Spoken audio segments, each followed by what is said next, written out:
Get free tech advice for your business from O2 Gurus. Search O2 Business for more.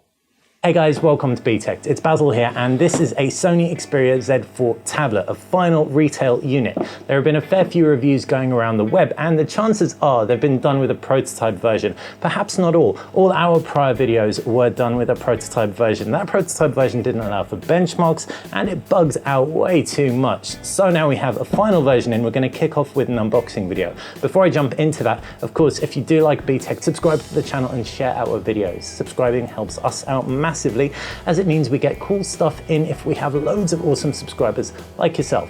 Base price of £499 for the Wi-Fi version here in the UK, a little bit more for the version we have, which is the LTE version. You can see around the back you've got some key product specifications. It's going to be available in black and white, keyboard dock illustrated right there, and you've also got some illustrations as to the fact you've got a 2K display on there, 64-bit Qualcomm Snapdragon 810 processor, 10-inch display, it's waterproof, IP65 and 68, and LTE on board this version. PS4 remote play, and triluminous display, HD high-res audio, as well as all the other stuff you've come to expect from Sony, NFC, and yeah, super excited to review this. But first, let's take a look inside the box. So picking it up, first thing that I'm greeted by is, of course, the tablet itself. So I can take that out, unwrap, move off, peel away some plastic, and what I'm going to do is power this thing on and plonk it right up here so that you guys can see the boot up screen.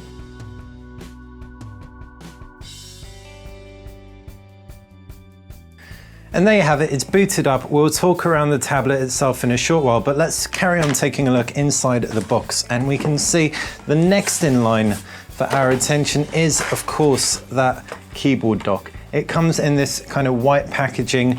We can open that up and pull out the dock, encased in plastic.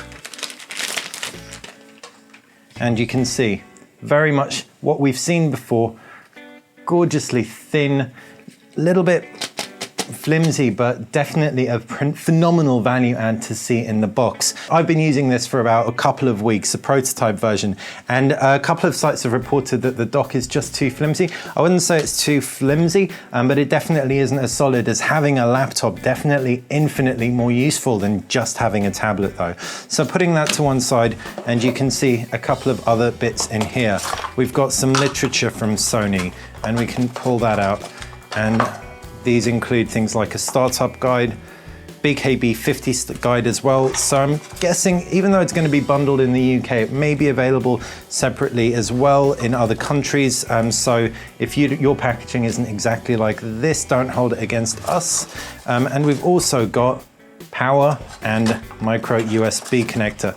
Even though it has HD audio, it doesn't look like Sony has packed anything in here in terms of headphones. So now we finished taking a look around the box, we can take a look at the tab itself. 2K display, 10 inches, 300 pixel per inch resolution, so it's going to be really nice and sharp. Triluminous panel, super bright 500 candela brightness. It's also the world's thinnest waterproof tablet. You've got an exposed micro USB connected to the right hand side, nothing down at the base, no magnetic docks. You've also on the left hand side got a volume rocker right there, as well as a power button.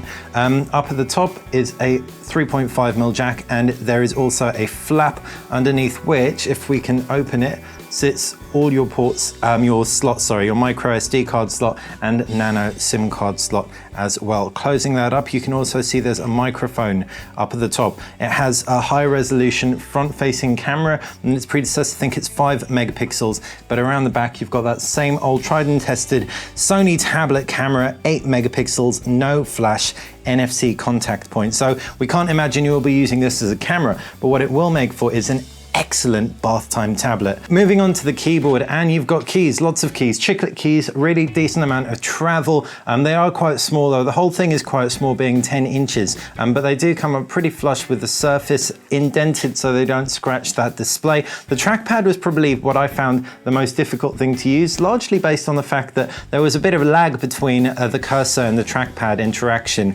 This might come down to the fact it's Bluetooth. Just been using the Surface 3, that's our tablet of the month for June 2015. BKB50, and that because it's a mechanical connection between the keyboard and of course the tablet itself, it was really nice and responsive. So this just wasn't the prototype. Check back for the full review. I'll be reporting as to how responsive it is. The dock itself, super thin. You can see a flashing light. That's because it's Bluetooth. I'm not going to connect the two now, but what I'll do is finish talking you around the tablet. What's nice also, you can hook up a Bluetooth mouse. So even though I was talking about that lag that's from the trackpad and might be mechanical from the trackpad itself, a Bluetooth mouse technically should do the job very well. So this doesn't offer any extra battery life, but you wouldn't expect it to, it being so thin. Pairs via NFC. You can see that NFC contact point. It also slots in very firmly, and so once it is in there, you're not going to get that off accidentally. In fact, pulling it off can actually be quite a struggle, especially given the fact that the keyboard dock isn't the thickest and hardest thing in the world, but it does indeed come off. What's also incredible about it, and it goes without saying, but some people may not realize, is that it does take tablet form factor and laptop form factor as well. And it's significantly thinner and lighter than any laptop that springs to mind. And of course, being an Android tablet, it's going to have much better battery life. So for things like word processing and stuff like that, this should be a dream. Will it be? Well, that's what I will tell you in my full review of it. Fire any questions in the comments section below. That you have anything that you want me to test. I'll be posting a benchmarking video on this very soon, given the fact that I couldn't benchmark the prototype version. So check back for that, and if you like the video, click like, and of course if you like the channel, subscribe. Thanks for watching BTech.